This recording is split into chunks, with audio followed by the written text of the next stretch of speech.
Issa, thank you for joining me this morning. How are you doing? I'm doing well, thank you. How are you? Doing good, doing good.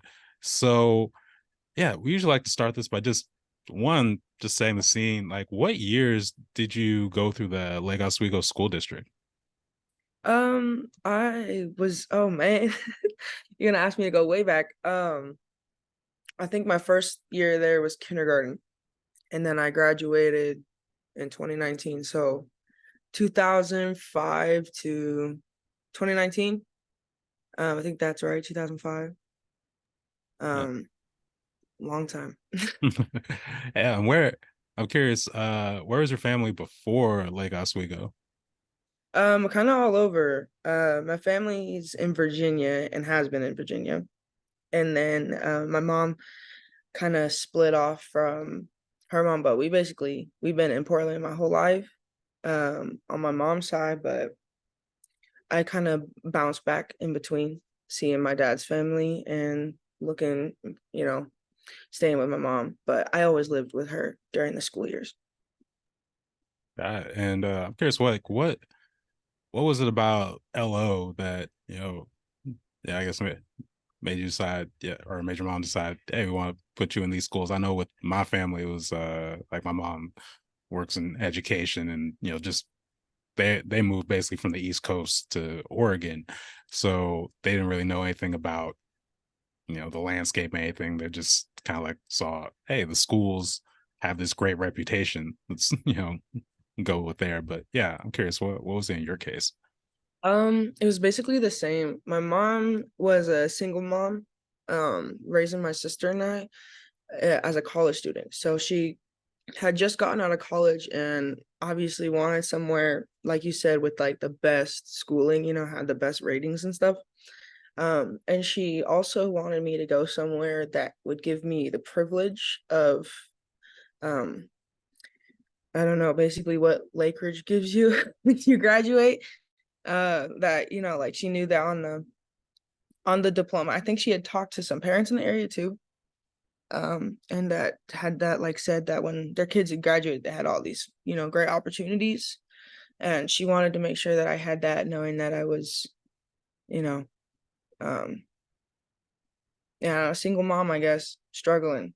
So honestly, yeah, I thank her for that, but it's wild there.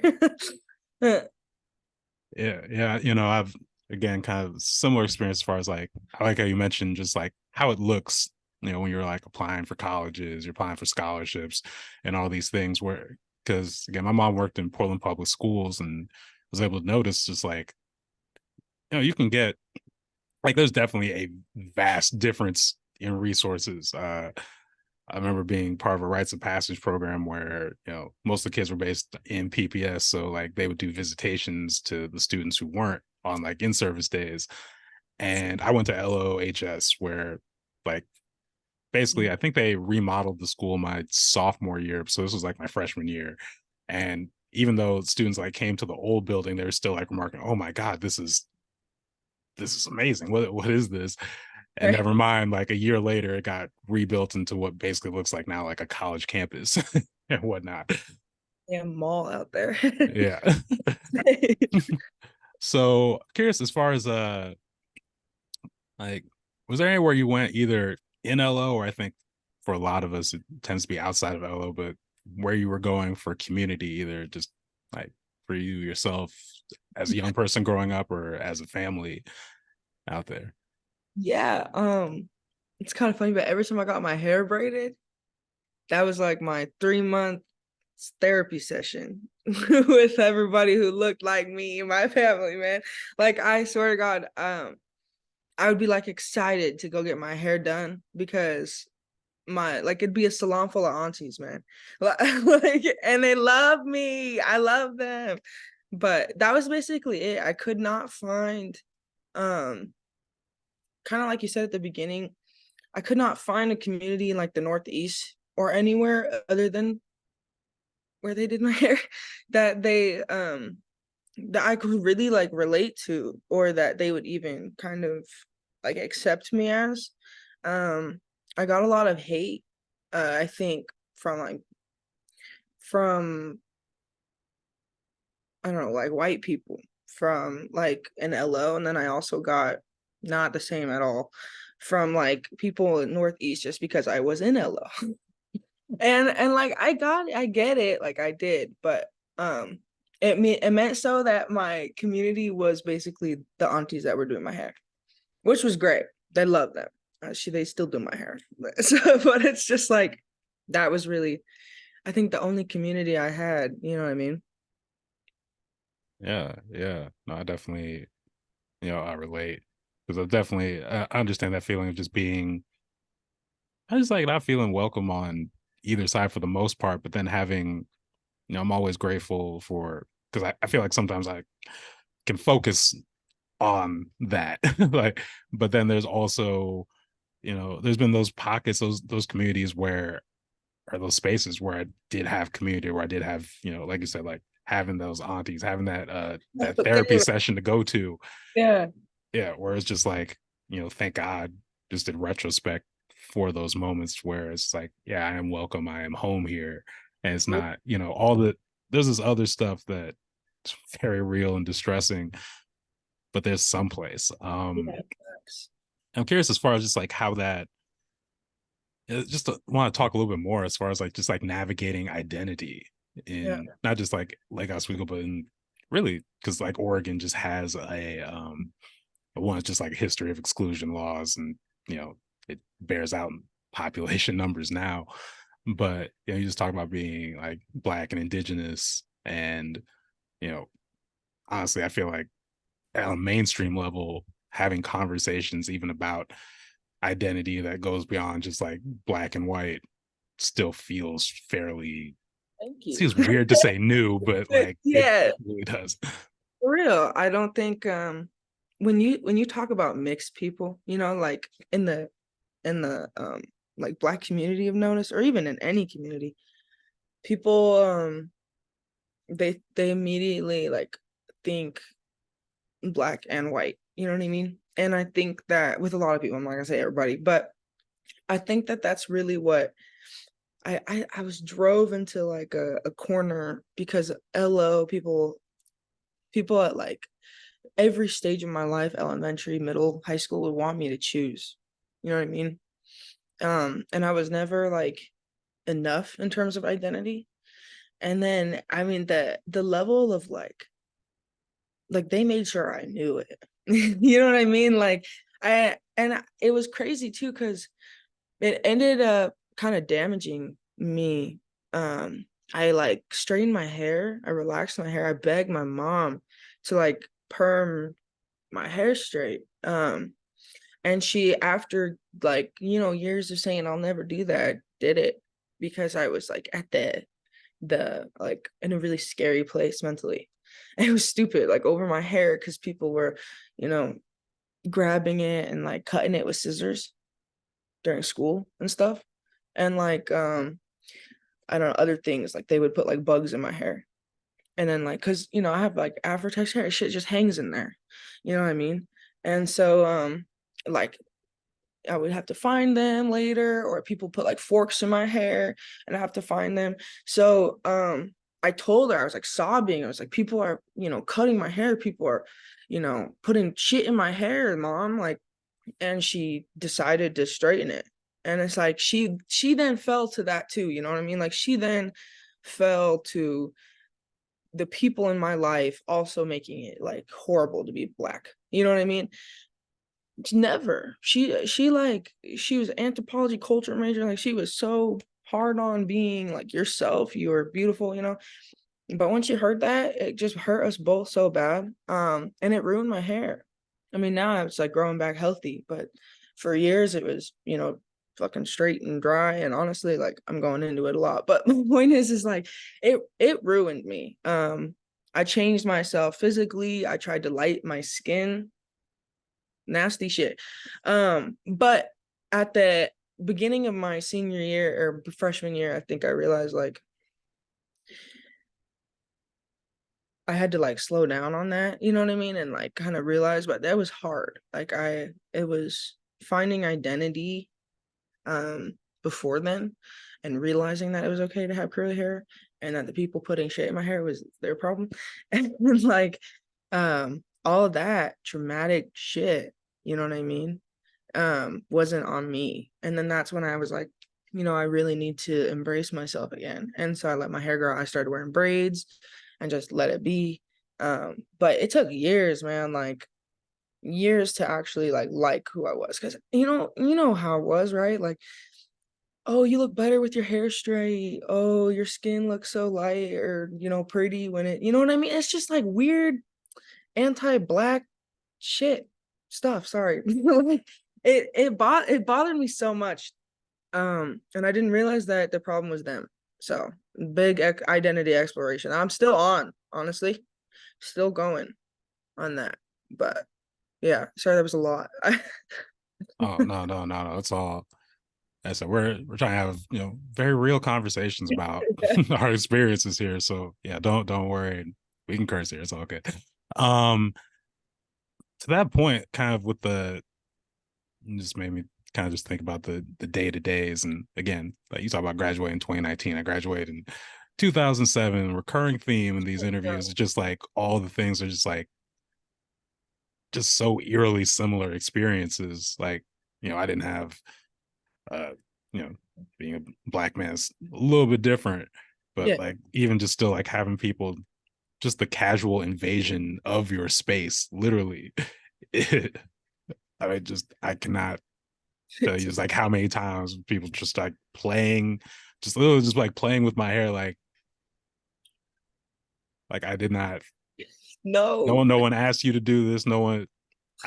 Some cases like I can't even like you're just like coming up behind me doing like weird stuff. But even you also talk about just like some of the casual things people just like say to you, like I it's like I know I sound like someone who grew up in the suburbs, and I don't have a problem with that, but like it'd be interesting having just white people constantly telling you, I didn't know you could talk like that.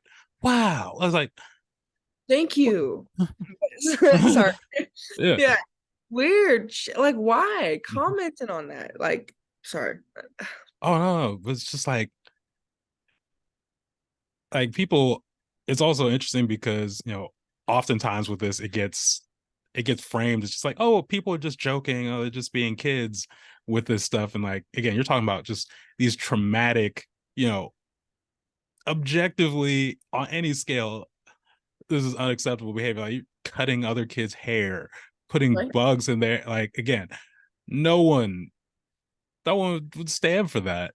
Yeah. But of course, when the white kids do it in these spaces, you're like, oh, they're just being kids. Oh, it's just fine. I don't know where could little Johnny have learned this from? And it's like probably you, the parent, like from this household. I don't think people just you know I, it's it's like a whole web. But yeah, to that point, as far as just like I don't know, you just talk a little bit more about kind of like navigating that day to day, especially like being in, whether it be like Lake Ridge. So I assume you went to like Beluga before that and all that. Uh and just kind of like how did you cope kind of just in that day-to-day experience? Oh man. Well, I'm really lucky. I didn't live with I live with a non-black mother. Which is fine. And like why you might be being like, why would she say that? But my point of saying is that my stepdad was also native. So I had two parents that were not of identity that I am.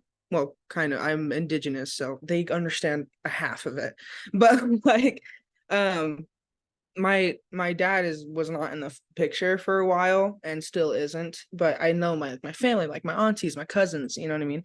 So and they all live in Virginia, so I didn't have like other than the people doing my hair, I didn't have someone to go home and relate to the texture of my hair or something like that. You know what I mean? Like at the end of the day, my experience was very alienated.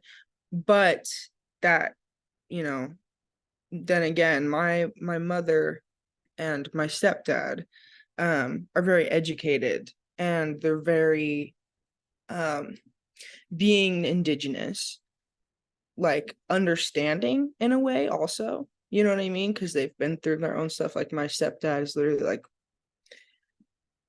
as native as you can get when it comes to experience with his family. And so it's just like um they understand, but just like not in the way. And like my mom went to school for years, her master's degree in like I said, anthropology and like everything culture, um and like race studies, so that she could be someone who at the end of the day, when her kid could had a really bad experience in elementary school, she could tell them like, this has been happening for the last X amount of years and you're not alone, and you're, strong, and this is what we're gonna do, you know what I mean? Like, that was really helpful, and that's honestly how I coped for a long time.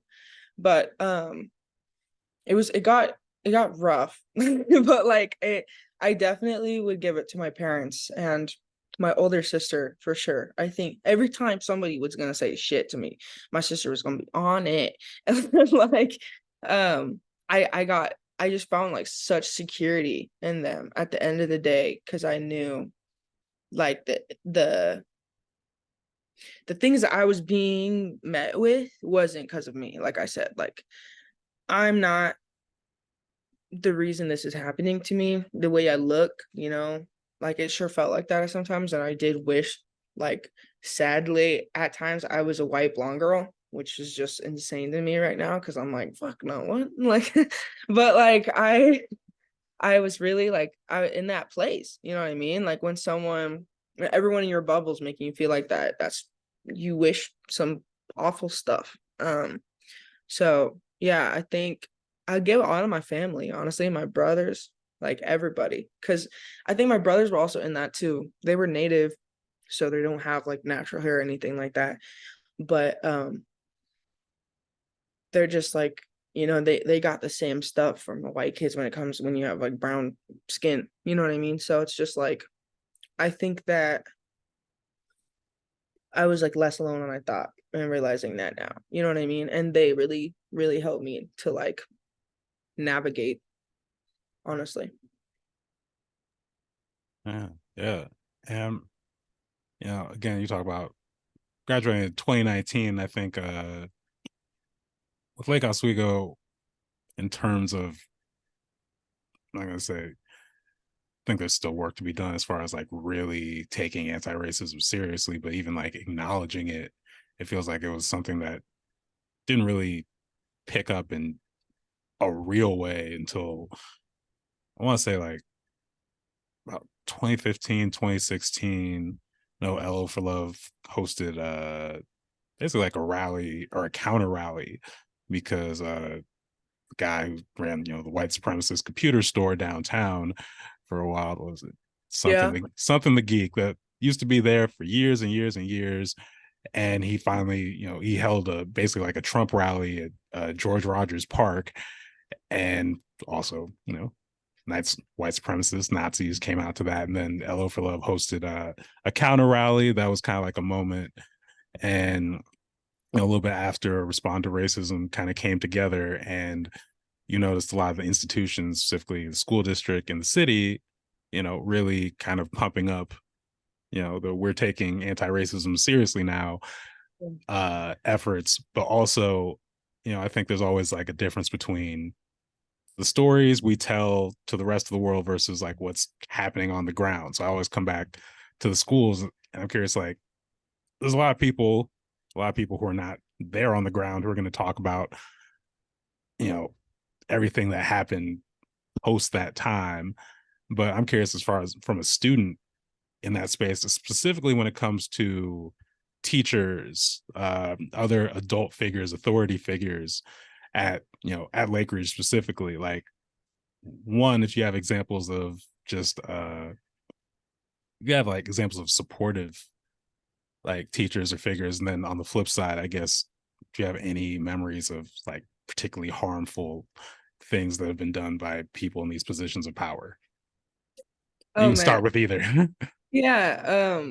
Well, I'll start with the people who are harmful. Um, I had teachers like this is probably one of my biggest like memories of conflict, like, or I think not biggest, earliest. Um, I I think it was like first or second grade. I mean, kindergarten was awful.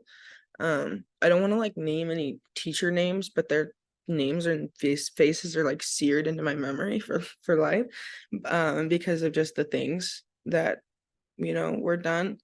But when I mentioned the cutting my hair, that was done like all throughout elementary school. It started in kindergarten. That teacher had no problem with anything happening.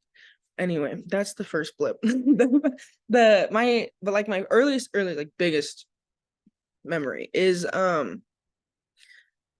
my I had like a speech impediment. I couldn't say like my R's at all. And so I went to speech therapy, and I also had behavioral issues like I don't know, I think like my ADHD or something was particularly worse or something, I don't know. But so I went to like this thing during school hours for like IEP kids, where they would take you to like a separate room, and they would like just like do exercises with you and like a group of other kids at a table. You know what I mean? And I think it was like a school counselor. Um I had this that was like my safest place to be. And then a school counselor came in and ripped me out of special ed to get me to like a meeting with two other white kids, where they basically just tore me down the entire time. And they called my mom because I was sobbing, and my mom came, and in front of the two kids, they told my mom that I should go to a Title IX school, that I need to be in inner city, somewhere where people look like me, and basically calling me poor and black, if you know what I mean. And like telling me to my face and my mom's face that I just do not belong. Um, and that was like really, really hard. Like in front of like two kids too. Like it was the weirdest, probably, I don't know, experience I've ever had. And I think my mom ended up getting her like investigated and fired or something like that, because she wears that on her sleeve to like to this day. But it like really shook me. And she would always say things like about my hair, and accuse me of like stealing. And like this sounds crazy, but I guarantee, I like swear to God this happened, and nobody ever believes me except for like my mom, because she's like seen it. But she would give all the kids candy, and then she would skip me, and at the end of the day give me a piece of black licorice. Like that is literally, I don't know why I said that first person. That is literally like something I have eyewitnesses to. And like it's I was like maybe 8, 7, no, maybe 6 and 7 when that was happening. And it's just like, wow. And after that I had some really amazing teachers, like elementary school. And then 5th grade it happened again, where I was accused of stealing books by my teacher. I was like I couldn't go to the library because of that, even though she would hide them under her, like those big desk calendars that go like those big mats. She'd hide it under her desk calendar, and I would go while they went to recess, because they'd keep me in for recess, and I'd pick the books up out of her under her desk calendar, and I would take them to the library and go, please let me go to recess. I did not have these. Like, because there was like a turn-in bin in her room, and she would take my books and hide them so I wouldn't be able to like be a kid. And then blame me, like, you stole them. And then my parents would come to the room, and they'd be like, why are you stealing books? And my mom would be like, she ain't stealing books. My mom was always on my side. But anyway, that's just like was always a thing. I was always accused of stealing, sometimes by my friends' parents, too, like not even teachers. But anyway, 5th grade was really hard. I had some really hard times with that teacher. Everything else was basically said to me in private, or said to me with my grandma or mom there. Like straight up. Like I just got it all the time that I should be in a different place. Title IX, inner city. That was always what they said to us. And I had no idea. And then once I got to high school, it stopped. Like every single teacher was just, I don't know, happy I was there. You know what I mean? And but those were like the people that mattered. I had one teacher in high school. Then now we're talking about the good, because all the bad was really early. I'm not sure why they felt like it was okay to make a little black girl feel like that. Because it was really early. Like all of my memories with teachers where it was like maliciously on purpose, you know, like not just calling me the name of another black girl in the class, or like saying something microaggressive about my hair, like malicious from years 6 to 11. But I went to oh, I guess in middle school I had some counselors like pull me out of class and ask if I was felt safe. And I was like, well, now I don't like like you know what I mean? But I don't think that was like obviously not malicious. But yeah, I the good ones though. My eighth grade history teacher and my English teacher all throughout high school. They like taught me things I didn't even know. And like they were both like white, but I like they taught me so much. Like you're not privileged compared to these other kids. You're gonna have to work harder. And like my mom was telling me that at home, but I wasn't listening. You know what I mean? Like, so it was like nice to have someone actually in school while I was doing the work, being like, dude, you're gonna have a harder time. You know what I mean? Like you might not always have things so easy. You might have things easier than a person with, you know, who's monoracial or, you know, darker skin. And I was like, yeah, and like but your privilege is less than the kids you're going to school with and other white counterparts. And I was like, okay, you know what I mean? So um and that was really cool to have like a teacher like that and always be rooting for me and making sure that when kids said shit, because that was the big, you know, conflict in high school and middle school, not really teachers, that they would be on my back, which was really cool. They'd be on my side. So yeah, I think really everything was just so early. It really happened from like grades 1 to 5. So nasty. Mm, mm. Yeah. Again, it kind of just comes to those parallels, and I'll start with the positive because, yeah, even with like having also, coincidentally enough, eighth grade history, social studies at the time of LASS, so I guess yeah, English and history basically.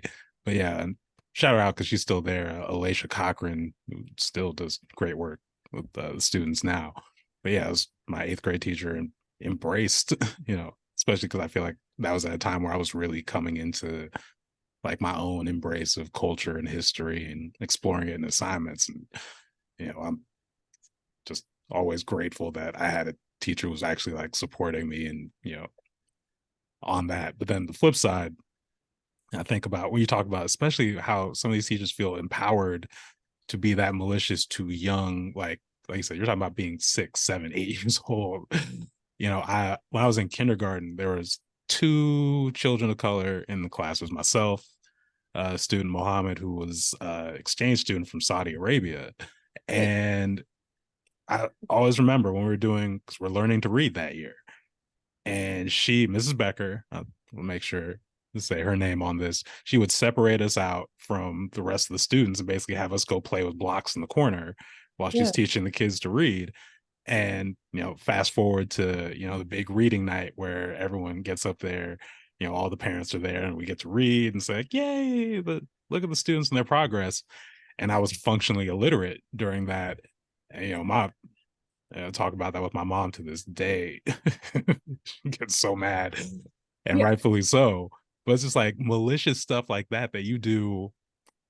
Like there is something, and I haven't been able to put a finger on it, but like you said, why someone feels like, especially, I mean, I guess because they can get away with it at that age, but also like that is we try and excuse away a lot of these things, or try and believe the best in people, but like that's literally, you're using your power as the educator, the authority figure in here, to basically kill kids' futures.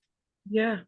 And it's like, and the fact that, again, we do these stories, it'd be easy enough for me to be like, oh, maybe I just read that wrong, or that was a thing, but like it's a constant. And again, you graduated 12 years after me. It was still just the Yeah. same thing. And You it's like graduated it. 2006, right? Mhm. Yeah. 2007. Yeah, yeah. Seven. Okay. Yeah, that you graduated the year that, yeah, we were in the yeah. Yeah. Like it's like I said, it's like it's sick. It's not like there's no, again, I try and be, empathetic and try to be understanding of certain mistakes, but that's evil work. That's actually just evil work. There's no, It's malicious. yeah. Yeah. It's I think it is like power or something. And I think that especially with, not to be that person, but these old ladies back then, they were just evil. You know what I mean? Like I'm not I'm not sure why, or like I just don't get it. Cause I had other experience where I saw kids with me that were being mistreated and they didn't care about them. Like there's one other black girl in my elementary school, or my class, um of like first graders, like the entire first graders. And like she got pushed down off of the monkey bars. And I was literally standing right next to her. And I was like, oh wow, like I went to go pick her up. Um and she was like crying, knee scraped, and like usually when that happened, the teacher would come and like pick you up and take you to the office. Nobody gave a like like nobody came. I was the one who took her to the office that day. There was like 5 TAs outside, and like the next day, little, Jessie falls, and she's like screaming, and there's 3 people to take her to the office. And it's just like that little stuff. There's little stuff. And like I used to just kind of, like you said, oh, that's, maybe I read it wrong. Maybe they just didn't see. But like that stuff was on purpose. You know what I mean? It always was. Yeah. Yeah. It's just, again, none of us surprising we've been through it, but it's just still, even, just like recalling this stuff, it's is wild. Another thing that's kind of come up in these conversations is just like, what if there's like an extracurricular or something that, kind of, let's say, like kept you in LO because you were just there. But I've kind of found, I know for me, it was just like playing basketball at the time, but like there was something else to kind of like get, for lack of better terms, just get like lost in, as far as like activity wise, to make it tolerable. I interviewed actually, yeah, fellow, they graduated from Lake Ridge, but we're both 2007. And he had made this point about how it was just like how different it was, specifically like he was just observing how black students were treated if they played sports versus if they didn't. And I've always just been thinking about that afterwards, as far as just like, yeah, what did it mean that I had this other activity that, in spite of everything else, and like if I didn't, what would that experience have looked like? But yeah, I was curious if there's any like extracurricular or some other thing that kind of was a space for reprieve, I guess, or respite. Yeah. Well, first, I think that point you just brought up is really interesting, because I always used to see stuff like that. Like I feel like, not to make a joke, but everybody in LO kind of viewed black kids as like the blind side. Like if you didn't have no like sports skills or nothing, like you were like if you did have it, you were just like, I don't know, the token.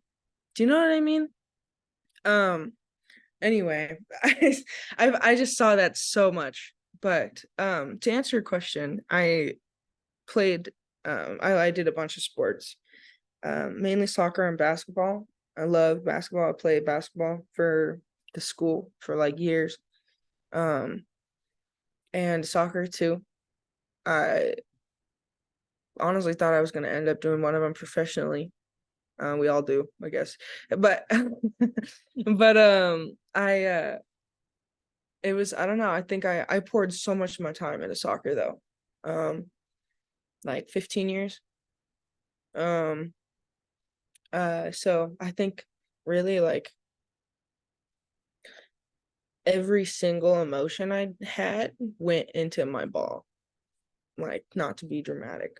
And that's why, not to be like kind of off topic, when I like lost the ability to play soccer. I think sophomore year of high school, I had to get like knee surgery.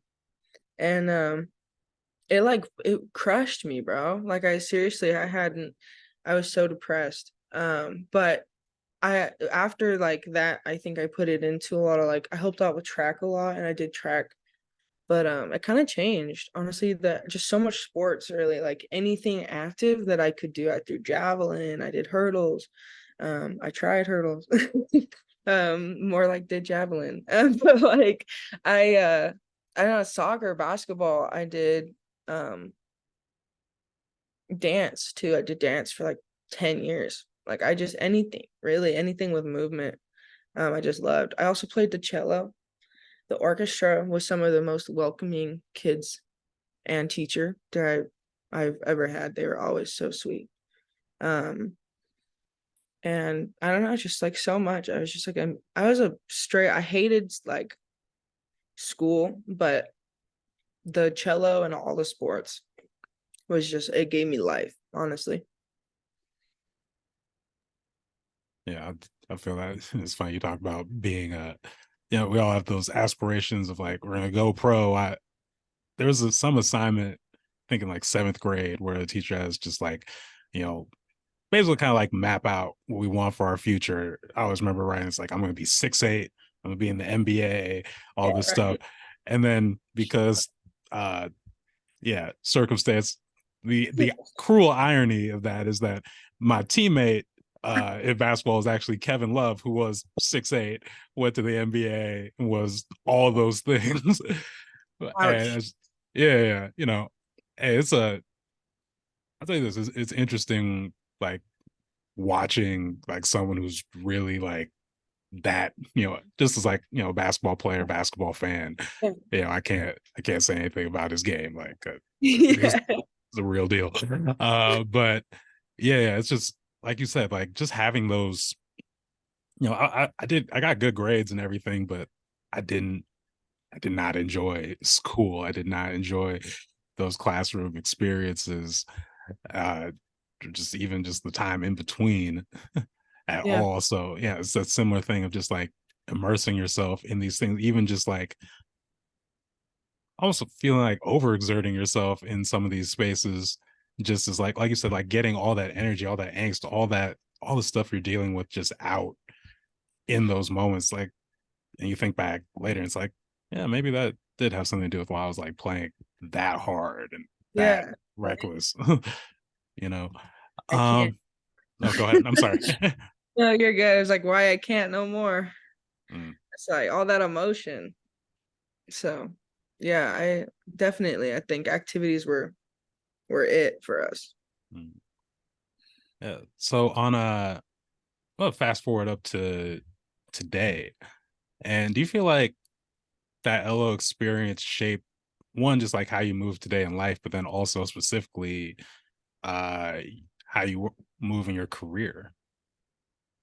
Oh, yeah. I mean, I guess, that's really funny you asked me that question because I was just trying to think about this last week. Because as I mentioned before the interview, I'm just started modeling and it's crazy like how much work ethic it takes and just like how much work in general that it takes every single day to do.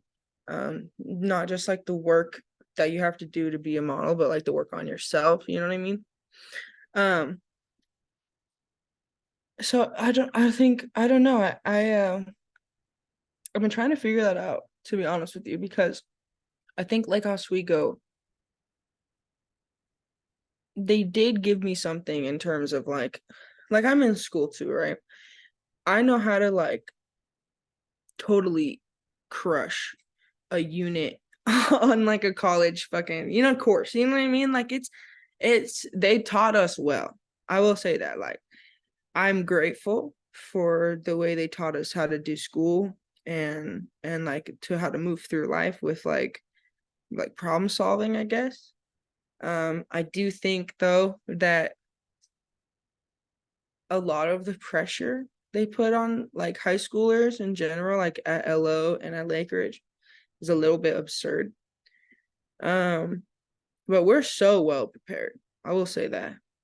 And because I know I wouldn't say this if I didn't, like I'm sure you've had this experience when you like meet someone from a school out of state or in state somewhere else, and they talk to you about how bad they're struggling in like basic college courses or like just like doing things they've never done that before. Where I've been like, we did that freshman year. You know what I mean? Like I didn't realize that that was a thing. I didn't realize that we were doing things that some kids have never even freaking heard of until they get to college or senior year of their high school.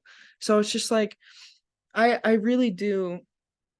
I see that and I'm grateful for it. Um but and I think it's given me like a really good work ethic too, because I didn't do well in school. I will say like I failed through middle school because I just didn't want to do it, and I failed through high school too. Like um I think junior senior year I got like a 4.0 trying to make it up. But like because I just did not care. Like I was like, community college sounds great. Like this, I'm here to just barely make the grade so I can play sports still and then leave. You know what I mean? Like I don't want to be here no more. Um, and I wish I kind of had taken it seriously because I do find myself lacking to this day. But I do like, again, I think that it gave me an insane work ethic because in work, I really I don't stop till it's done. You know what I mean? And like, I I view it very I don't know how to explain it. Like I'm just very determined. And I think that I had to be from such an early age or you just drown there. And so now it's like my default. So I thank them for that.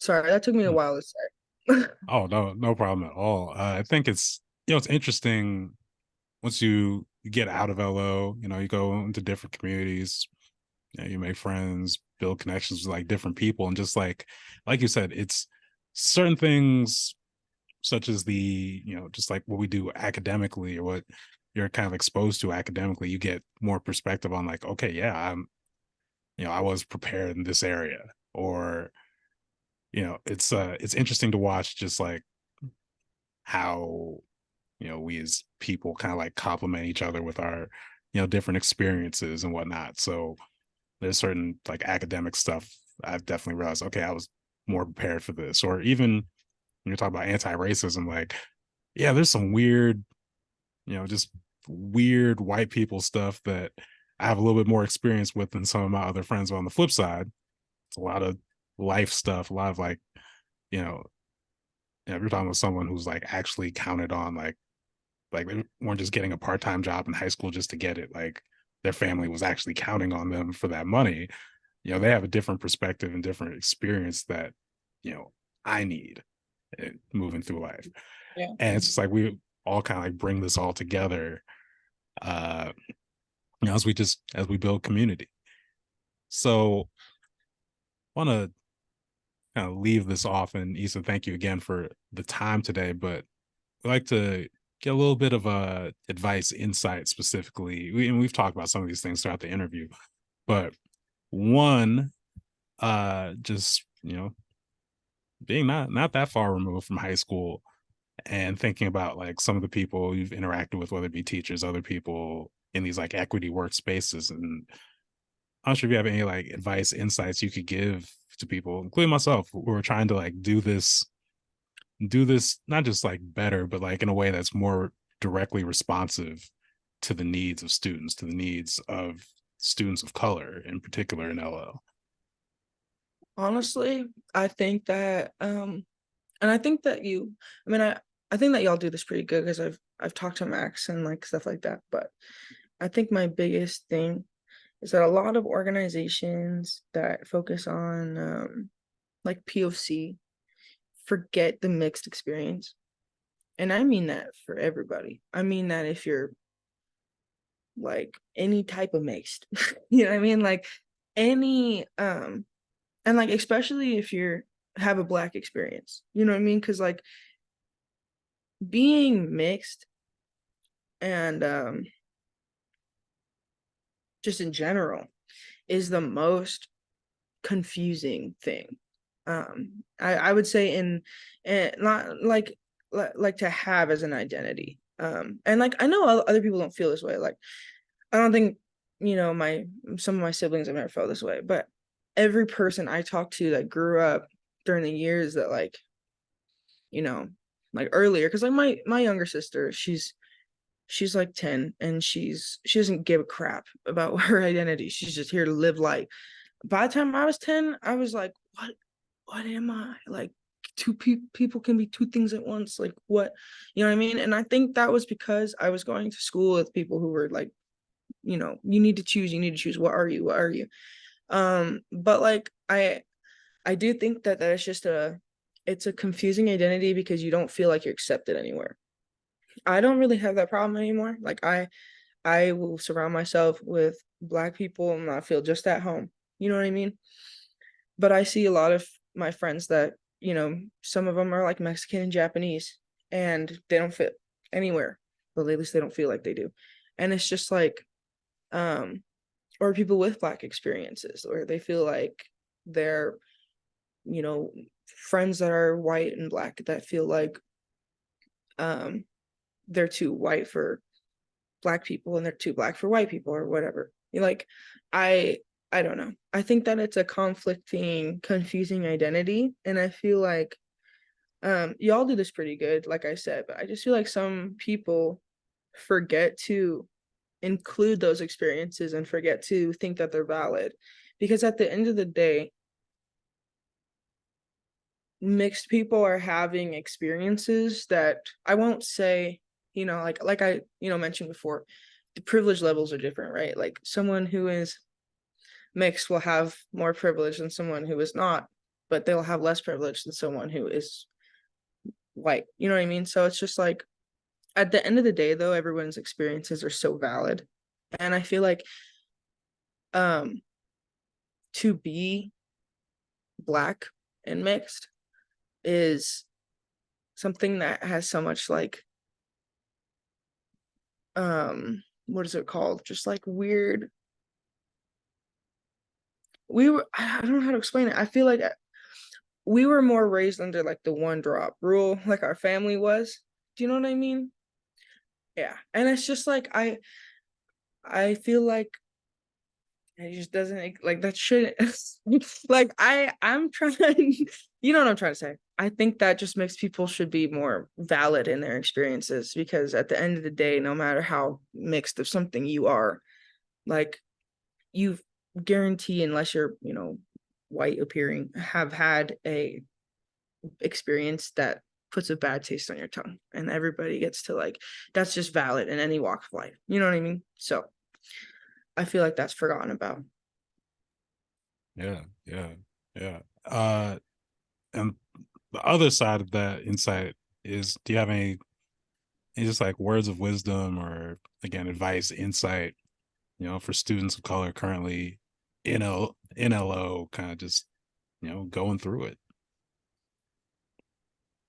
Yeah, I would say don't let them get you down. Don't let them grind you down. Um at the end of the day, you're gonna spend I don't know how many years we're in school. Years there, but there's so many more years afterwards that you're gonna meet people of your same walk of life. You're gonna meet them, same experiences, and like you're gonna be able to have conversations where it's one big melting pot, hot pot of, of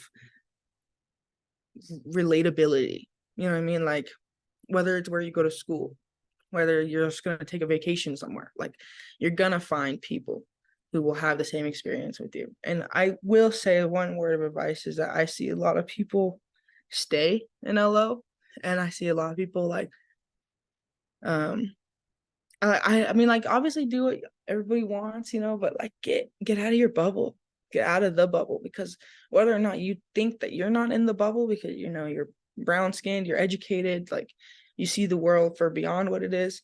If you're in LO, you're in the bubble. Period.